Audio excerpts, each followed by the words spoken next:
जज्बा न्यूज में हूं आकाश न्यासी। जिला गुजरात में खूनी हादसा रुकने का नाम नहीं ले रहे। ऐसा ही एक और वाकया जीटी रोड पर पेश आया है। फैक्ट्री एरिया के करीब पेश आने वाला एक वाकया में एक जो शख्स है इटली मुकीम, उसकी जान चली गई। बताया गया है कि यहाँ पर जो है गुजरात का इलाका मदीना सैदा का रहायशी एक शख्स जो है वो इस रोड एक्सीडेंट में जिंदगी की बाजी हार गया। सैयद असद शाह जो कि ओवरसीज पाकिस्तानी हैं, मोटरसाइकिल पर जा रहे थे कि तेज रफ्तार चिंची रक्षा ने टक्कर मार दी, जिससे वो शदीद जख्मी हो गए। सैयद असद शाह को मुकामी अस्पताल में ले जाया गया, जहां वो जख्मों की ताब न लाते हुए दम तोड़ गए और मुकामी जो कब्रस्तान है हवाई इलाका का, वहां पर उनको सुपुर्द खाक भी कर दिया गया है। नमाज जनाजा में अहम शख्सियात ने शिरकत की है।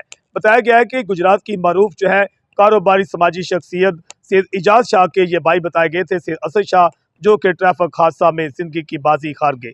जिला गुजरात में तेज रफ्तारी जो है लोगों की जानें लेती हुई नजर आ रही है।